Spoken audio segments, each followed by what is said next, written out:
Welcome to RayPresents. Today's guest is a force. Solange Tuyishime Keita went from surviving war in East Africa to competing for Miss Universe Canada, all while championing women, mental health, and so many other positive causes. Solange, welcome to RayPresents. Oh, such an honor. I'm so grateful to be here. Thank you. Thank you.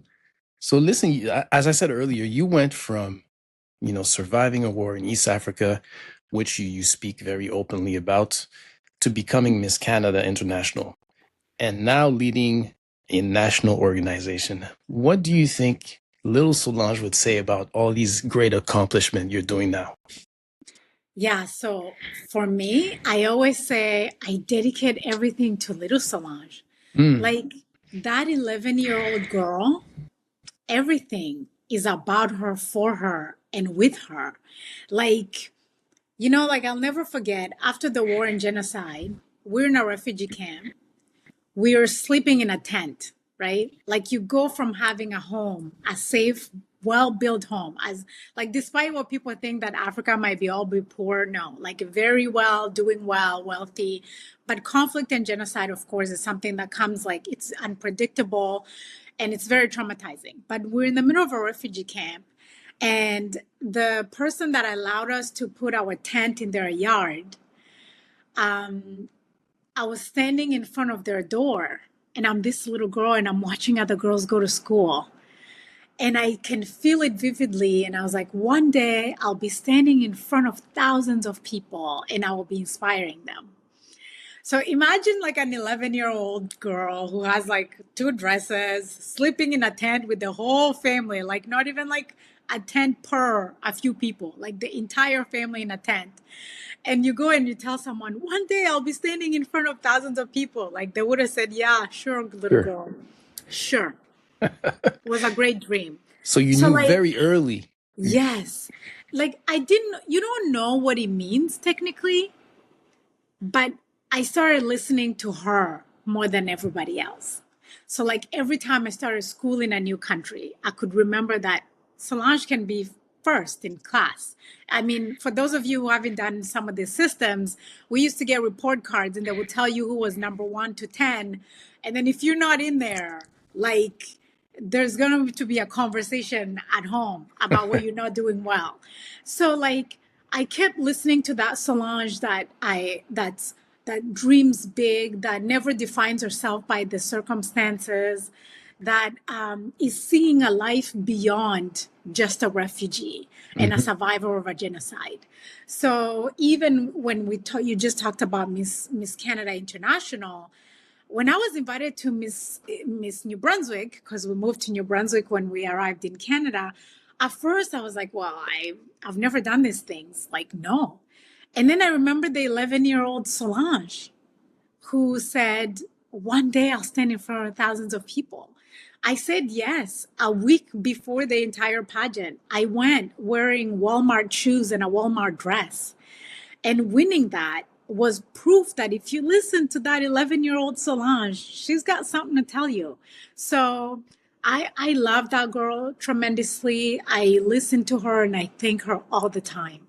That's amazing. So now from Lil Solange, dreaming big, you're now CEO of Elevate International. You mentor leaders, you raise 3 kids, and you still found time to compete now in the Miss Universe Canada. What keeps you going while most people would say, you know what, I have enough on my plate? You know what? I think, first and foremost, I think we should always dream big. I don't think we should put limits to our dreams, whether it's age, whether it's our social status, all those things. So that I scraped off a long time ago. But Miss Universe Canada comes at a very interesting time because I genuinely believe that it is time for human-centered and heart-centered leaders. So this pageant platform for the last 20 years that has helped me raise more than $3 million for children around the world. Wow. I know that this platform also celebrates leaders, but it's even going a step further. We have removed age limits. So before, for Miss Universe Canada, the age cap was 28. Can Oh, you is that imagine? right? Like 28, I was just starting my life. Now it's all women, all shapes and sizes from all backgrounds. So I thought, what a better gift than to use all the abilities that I have as a humanitarian, as a global advocate, as a leader, and bring it forward into this beautiful platform that's celebrating how women are leading globally. So for me, yes, it is a busy season, but I've also learned to be kind to myself and to show up as who I am. You know, you can only fake it for so long, but at the end of the day, yeah, when I'm packing with my daughters, but it's also given me such a beautiful opportunity to talk to my girls about what it means to lead in every platform, about what a Miss Canada universe means, a representation of all people, because that's what we are as Canadians. We come from different backgrounds. We celebrate the Indigenous culture that centers us to who we are, but we also advocate and elevate people globally. And there's nothing more than just doing that to serve humanity. That's great. You spoke about your daughters. What do they say when they see mom on stage? What did they share that with you? So it's funny. They always say that mom always brings her A game. So it's interesting because they love dancing, right? Hmm. So when they started dancing, they would go to the school, dance school, and they would give them moves. And I would tell them, like, you need to like take it over another level. And they didn't really know what it means because mom is mom. She's not that cool. All of a sudden, they see me like front and center in a pageant, and like it's a dance number. And they're like, so this is mom. She walks in calm. And then it's like a spirit just flies off. So I was telling them that, like, you have to feel joy and bring joy to people. Hmm. But deeper than that, you know, we've been recording these videos and I record what Miss Universe Canada means to me. And I asked them to do the same. And they gave an answer that was so unique about just being powerful girls and being empowered. So I feel like it's an opportunity for them to also know that external beauty is 5%, internal beauty is 95, and that includes how you show up as a leader every day with your friends, how you pour into your friends and empower other girls and women. So I love this. I just finished my book, which will be coming out at the end of the month. And by the end, I was like losing my hair. If anybody has ever written a book, like it's a lot. And they can see I'm just starting to like shrink in there. And they come in my office and they're like, Mom, why don't we like do a few dances for as a break for you to like get your power back? So the whole week we would take breaks and we would dance, and they had invented something like we just finished a chapter, and it was just something so small, but I think it has allowed me to always think about the next generation and the work that I'm doing. So through my daughters, I always say, how will this touch the lives of the 130 million girls today who did not go to school? Wow, that's beautiful. That's also a big responsibility. Tell me, what Mm. have beauty pageants taught you about power and purpose? You're talking about purpose, and that the public might not know or expect. Yeah, so I think for most people, they think we show up and we haven't eaten for months and we strut our stuff in a very beautiful evening gown. Kind of, not really. We eat a lot. We train. But I think one of the greatest things that he taught me, it was right in the beginning when I first started pageantry. I shared with the director, I said, I don't know what you want me to say because I've been a refugee and now I'm an immigrant to Canada. I don't know how you want me to represent Canada. Hmm. And my first director said to me, I want you to be just you because there's a million of people who will connect with just you.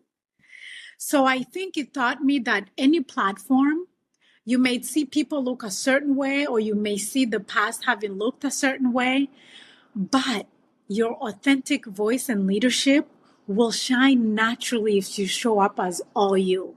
So, Hmm. my first speech in a pageant, I remember thanking all the people that had believed in me, but I also remember saying, I stand here as a representation of millions of refugees and 130 million girls who have no access to education. And I remember everybody went quiet. So in my head, I thought, oh my gosh, like this was the wrong thing to say. I should have said world peace and smiled. But grown men started crying. They held their daughters differently. Women saw themselves in this just giving yourself an opportunity to exist, to thrive. So I think, if anything, pageantry has taught me that we can lead in spaces that maybe we've never seen that type of leadership. And every form of leadership is accepted as long as you show up wholeheartedly and you're serving humanity. Beautiful, beautiful. Obviously, you're very comfortable in public speaking, right? I'm getting there. You're getting there. Wow, wow. It's going to be that's special. No, it's good for people to know, like, it's not just about the dresses and etc. But it's Oh good my to see that gosh. there's so much more. You spoke No. about dancing a few minutes ago. Tell us more about all that. I always say that dancing. So, like, I always said, two things kind of saved my life. There is dancing and then there's soccer. And we can talk about soccer in a minute. So, dancing, every country we moved into. So, by the time we moved to Canada, I'd already been in like 4 different countries as a refugee. Dancing has one language. Just gotta move your feet, gotta like just move your body and feel. That's it. So every country that I went into, whether it was Congo, Uganda, Kenya, all these things, I could either figure out if there was a church where they had a little dance group or if there was a dance group at a school. Didn't have to speak the language. Just got to know the stats. Next thing you know, 2 months later, I always had friends. So the joy of dancing and music for me is so universal. And I celebrate that wholeheartedly. I mean, if you got 2 left feet, we got to have a conversation. I'll invite you at my house. We're going to settle that real quick. But otherwise, like as a kid, traveling all over the world as a as a poor girl, this was like everything. And we wore uniforms, so you couldn't tell who was poor, who was not poor. We just enjoyed music. And soccer will be my second love in terms of like really like getting me. So moved to Canada, no dance groups. I was in Fredericton, New Brunswick. If there were, I didn't know about them. And I needed to make friends. And I'm like, listen, I know like in Africa, everybody's a diehard fan of soccer. So I'm going to play. So I show up to this soccer practice, barely any gear, and it's a tryout. And this coach is looking at me like, what do we do with this? Like, I could tell he's looking at me like, oh my God, never played in my life. But he could tell that I genuinely wanted to be there and I wanted friends and I wanted belonging. So come to like end of soccer tryouts, everybody is like getting cut. My name is not on those on the team or those who didn't make the team. Instead, I'm being called in the coach's office. I'm like, this is interesting. So he's like, okay, Solange, I can tell you really want to be part of this soccer team, but you don't know how to play. But I can't cut you either. If you're okay sitting on the bench for the whole year, you can stay. I celebrated. Like, I celebrated to the point where he was wondering, is it my French? Because we spoke French. Is it my French? Did she understand? Like, she will not play. She will only practice. There will be no soccer games where Solange is on the field. But I was happy about that. And because I was going to be part of something. And 4 years later, we had won 4 championships and I was captain of the soccer team. Wow. And I won Sportsman of the Year. So like to me, it just showed me it's not where you start. It's your vision to where you're going and your commitment for it. So for me, everything that includes people and being around people is an opportunity to excel and thrive to even like your wildest dreams. Yeah, I love that. That's a great example talking about perseverance. But speaking about perseverance, I know pageants have evolved, right? There's still ongoing conversation about diversity, representation. I was just wondering if, well, especially when it comes to Black women, I'm talking about. Did you ever feel some of those tensions in your journey And if so, how did you navigate it? So I would say, if being really honest, the only time I felt insecure Mm-hmm. is the time that I wasn't 100% loving me. Mm-hmm. So for me, and I don't know if it's because when you become a refugee in so many countries, you start adapting, but also bringing you a different type of you. So I was used to that. So I think in pageantry, once I understood that who I am is whole. So I just learned to not give people permission to see me otherwise. So which means, the way I see it, it's very interesting. Which means if I was at a pageant, let's say they were fully racist, wouldn't even know. Why? Because I'm sinking in my purpose. What am I here for? Should I win? Who do I represent? How do I serve? So I'm always so focused on the mission and the purpose versus what you think of me. And I know it's a subjective sport because pageantry is a sport, but I just put it as this wall and it just bounces off. Mm-hmm. If it doesn't serve me, it bounces off. How you feel about me, if it's not positive, you keep that. It's your ownership. I don't get to own it because I get to go home to incredible people who love me. I get to serve with incredible people that get that we're building a better world. So that focus has helped me so much. And even in moments where I felt that someone looked at me differently or less, it didn't last long because I continued to build this, I call it my tiny little village of people who get me, get me. And I've understood that if you do not love what I bring to the table, or if it's not for you, then it wasn't for me It to was serve there in the first place. So I think that has helped me a lot because I could spend my time wasting it on what other people think of me, or I could spend my time serving the people that I genuinely am committed to serve. I So love it. for me, it's very clear. How you feel about me is your ownership. Beautiful. How we That celebrate each other, all arms wide open. I'm a hugger, I'm a people lover, I'm everything. You bring love, I'll bring all of it. So it's c'est comme, how do we say in French? C'est réciproque. reciproque. That's it. Beautiful. Your mindset is you're just so focused, you don't have time for anything else. Mm-mm. Tell me, speaking about that focus, when did you, I mean, you've been your UNICEF Canada ambassador for the past 15 years. You've raised millions, as you said earlier. When did you realize that this is, you know what, this is bigger than me?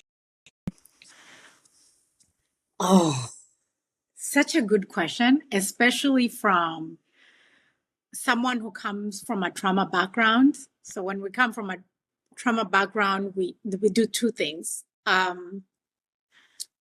It's almost like we never feel like we're enough. Our accomplishments are not enough, and we're always justifying our existence.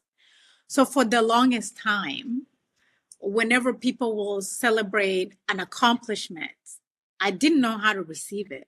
Like, honestly, it would almost be a foreign language to me. But I would definitely say a few years ago, I'm hosting International Women's Day on the Hill. Mm-hmm. I'd invited all the ambassadors, everybody else. And we have this beautiful celebration. A woman comes to me and she said, I flew in from Belgium just to be here. Wow. So I'm looking around like, like this, it's just Solange, right? Like, this is not Oprah. This, like, little girl from like East Africa who's trying to just elevate other women. Like, I was just so confused. But then I realized that it was just way bigger than me. And I realized that sometimes when you lead from the heart, other people will connect with you. And when I think about there's a video that UNICEF shared. I think we raised something was like over 1 million, and I was a keynote speaker and I had shared my story and all that. And I looked at that and they shared how it was going to change the lives of more than 2 million children. Then I was like, okay, you are serving humanity. Mm-hmm. But for the longest time, it was serve, stay humble, serve, stay humble, serve, stay humble. When I received Businesswoman of the Year, I didn't go with any friends or family. I just thought someone else more deserving was going to get it. I was going to celebrate other women in my category because I didn't think that I had achieved so much enough to receive that kind of award. So when they call me, I have no speech. I didn't prepare anything. That's how much before I used to like question what this is. So when you're starting to welcome people like the Governor General and having a conversation, then you realize you are genuinely here for something way bigger than yourself. And you need to stay. I think it just reminds me that I need to stay as focused as possible because those that are meant to serve deserve the best, Solange. Wow. Wow. You spent years creating space for women and girls to lead with purpose. We're talking about purpose. What's one lesson you had to unlearn about leadership in your own path? Mm. That we can be incredibly loving and powerful at the same time. Mm-hmm. I used to hold that back a little bit because when I started, especially when you're presenting an idea, a business or a charity, most of the time you're presenting to people who are much more powerful than you, men, and you see them in this very like it's a different type of power. So I thought, should I be tougher? Should I like just have a more strict way of approaching? But that's not me. I love people. Even the sponsors who sponsored me like the first time, they're these very like tough, macho, like powerful leaders. I hug them deeply and I say thank you to the women who of the older generation who thrived in a different type of environment that force them to be a little tougher. Same thing. I send them my love yous. So I've just realized that soft power is also beautiful. Loving power is also powerful. And you don't have to change who you are. And I also think there comes a moment in your business and in your journey where things get tough, right? Business, everything goes like this, up and down. And when things get tough, I think it's easy to shrink or to hold back or to think you're doing something wrong. Mm-hmm. But I also learned that those are the moments where the universe is telling you there's a greater door that's opening for you. Walk right in as who you are. So I think this ability of being authentic has freed me and allowed me to excel in ways that are not comfortable, but in ways that are just so honest. So then people see me and I see them. So we give each other permission. So yeah. Amazing. Listen, Solange, what's another question I have for you is what's something that used to shake your confidence and what helped you reclaim it? Mm. Well, I definitely think when you've been a refugee, you have this mindset that you're less than. Mm-hmm. So, and when you grow up with obviously an immigrant family, you've all been refugees and you've struggled, and you see perhaps in different places where people treated you a certain way or where you were frightened, or in some of our cases where people were trying to kill us, you are always a little bit afraid. So that type of trauma also converts in us in different ways. For example, if someone said, oh, like we can't support you this time, maybe next time. it's easy to think, oh, maybe do they think that I'm less than? Or you start assuming things. So that used to shake my confidence a little bit until you realize it wasn't really personal. It just aligns whether what their priorities are and what your priorities are. So I think in that sense, it just, let me put it this way. I had to do a lot of learning and unlearning, and I had to invest in a lot of therapy to understand what traumas does an 11-year-old girl who survived war and genocide, how are they still showing up? And I think that it's a conversation we don't always talk about, mental health, especially in equity deserving groups. We will pray for days. We will call auntie and uncle and lean on our partners for all, but we never go to a professional and say, maybe I don't sleep well. I have anxiety. When people do this to me, it puts me back to this space. And so for me, I think my confidence has shined more when I started investing in my own therapy, because I could understand the triggers. It's not necessarily what you said to me, it's how I received it and why. Mm-hmm. Why did that trigger me? And I think those things impact our confidence without us realizing it. So even if we think about pageantry, you show up with a Walmart dress and someone else is wearing a $7,000 gown. Like, you'll have to check yourself a little bit on what else do I bring to the table than the $7,000 gown. Mm-hmm. So in business, in philanthropy, I've always have to check myself. If something is triggering and it's making me feel some type of way, what else does Solange bring that's not that? And it doesn't have to be that. And we can co-celebrate.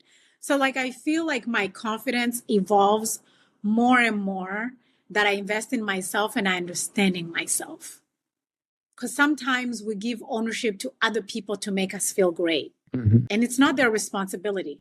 Not your wife's, not your children, not your mother, like not your father. Your parents can elevate you up to a certain level, but as an adult, now you are responsible for your own happiness. So my confidence is embedded in how responsibly I take care of my own happiness, my mental health. And it's a greater responsibility, the most important responsibility beyond everything else we do. So after I had kids, I was like, who is Solange after triplets plus one plus loss plus wife plus all these things? And before I could step in the gym to start training and doing something for myself, I leave my husband with 3 babies with diapers. I had a writing on the wall. It said, you are not required to set yourself on fire to keep others warm. Every morning I read that. You are not required to set yourself on fire to keep others warm. Wow. So then it was like, Solange, if you're going to fill the cups of all these people, from your children to your family, to your husband, all these people, how did you fill your cup? And it needed to start with me. So I think taking on that responsibility is what's allowing me to gain a greater confidence in how I show up in this world. Not perfect, but kind, loving, with the best intentions. And I give you all of me. Wow. What a brilliant, inspiring conversation. There's nothing to be said after this. This is incredible. Solange, thank you very much. Listen, I think I have one more question for you. You'll laugh, but please tell me you kept that dress, that Walmart dress. I have the Walmart dress. You kept it? Black and white. And given the opportunity to win Miss Universe Canada, we're going to bring that dress to the museum and put it right in there as a reminder to everyone. It's not where you start, where you're going, and how you believe in it. And just inspire people, because I think there are people who are 40 and they're not doing RayPresents, but they think about it. They're like, I would love to host a podcast maybe on men's mental health or, anything, or even like on beautiful suits. It could be anything, but they're hesitant. And there are women who are 42 who've had 4 kids, lost one, just like me, who are thinking, I would love to start a bakery, and they're hesitant. So, like, I want that dress to be a symbol of betting on ourselves every time. Yeah. Listen, Solange, you spoke about it briefly. Tell me about the loss. I mean, you share it on other platforms, the loss of your daughter, Nayla, if I'm not mistaken. Mm-hmm. And, you know, that pain obviously was I can't even describe it, but, you know, tell us about, you know, the organization that you started after, you know, Nayla's legacy. Yeah. So that journey taught me a few things. So the triplets are born on September 3rd, 2013. Mm-hmm. Best day of my life. Like watching 3 babies being born in 5 minutes, then you understand what miracle looks like. I mean, watching one child being born, I mean, you've been there. It's like everything just changes. You Everything. understand love for the first time. Mm-hmm. I got to understand it 3 times in 5 minutes, right? And I thought, wow, like we've made it. To be pregnant with triplets, naturally identical triplets, same placenta, same sac is like so rare. It's very, very rare. They're not, you know, they were identical, all being nourished in the same space. So, you know, for these babies that they wanted to deliver at 26 weeks, and I fought to get them to 32 weeks, I was like, we've made it. So I think for me, for 2 weeks later, to receive a call when they're still at the neonatal intensive care unit saying, we think you should really come right away because one of the babies is not doing well. Mm-hmm. As a parent, as a mother, your heart sinks. So we got there. And when I got there, she was already hooked on so many machines. She had developed a hole in her tummy that they were trying to catch. But when a baby is 3 pounds, it's miracle work. And I'll give it to the Ottawa General Hospital and CHIO, but like Ottawa General Hospital, like everyone in there was fighting for this 3-pound baby. And when I got there, every time I touched her hand, it was the only time she would open her eyes. So I'm like, okay, you know, I'm here. 7 hours into it, they've tried every surgery you can think of. And they ask, here's what we've tried. Here's what we can keep doing.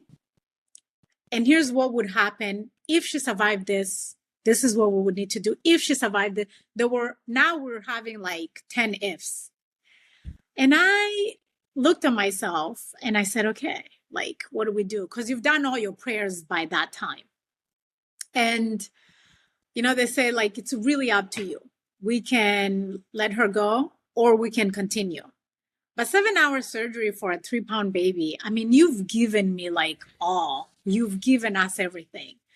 So my husband looks at everyone else and he says, we will let my wife make a decision that's comfortable with her.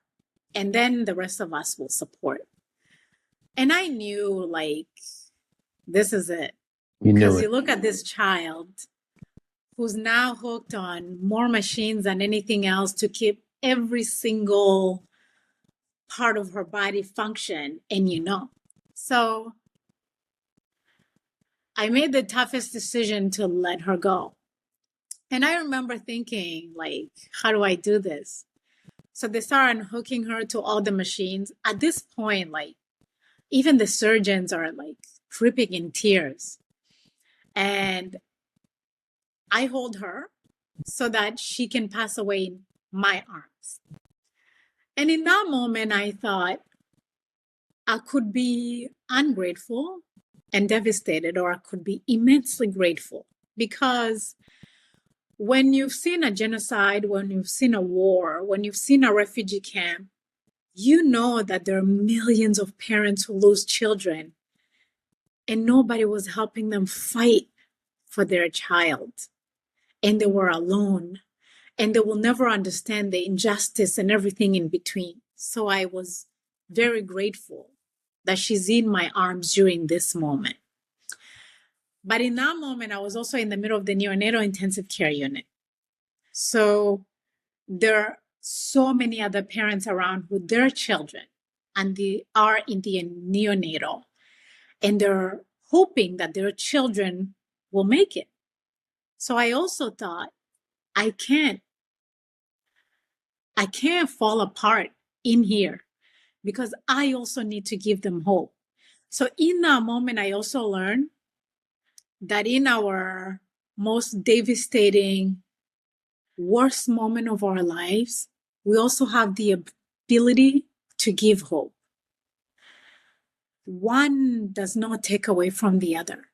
So when they announced on past 9 p.m., Nyla finally passed away in my arms, I took my baby and I walked away, and they gave me a private room to have the final moments with her.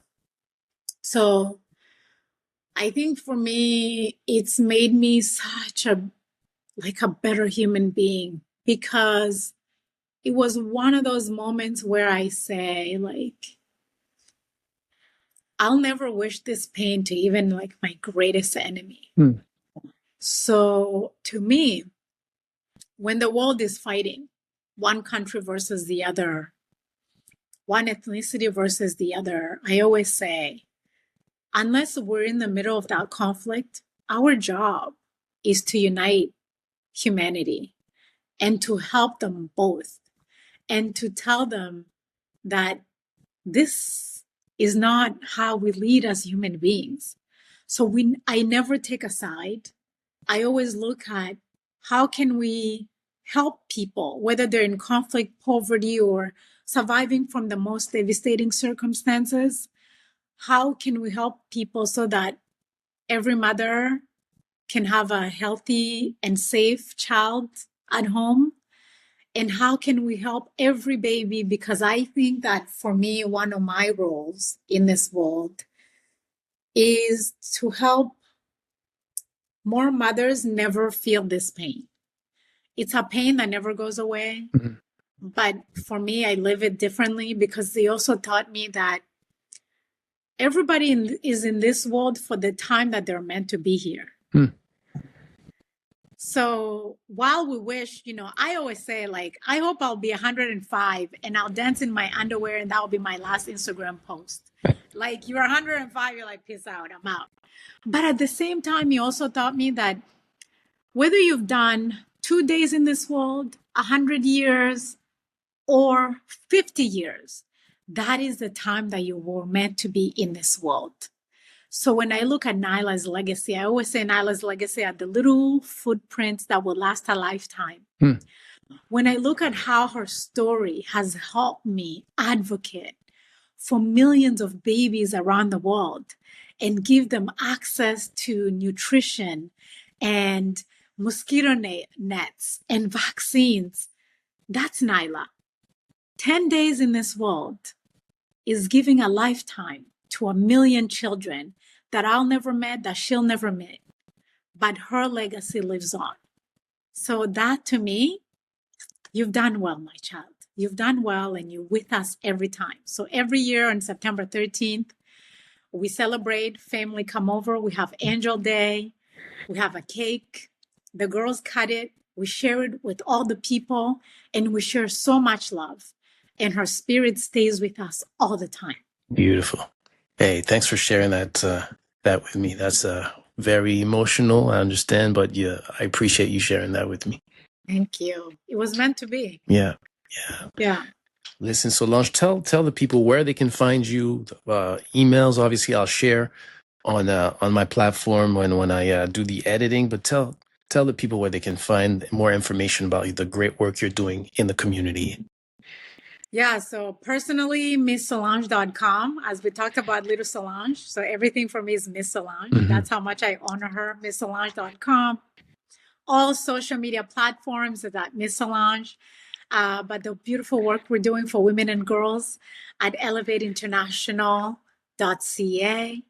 And if this conversation spoke to you in any way and you're thinking, I want to give girls 6 girls sanitary napkins, or I want to send a mosquito net to a mom anywhere around the world, unicef.ca.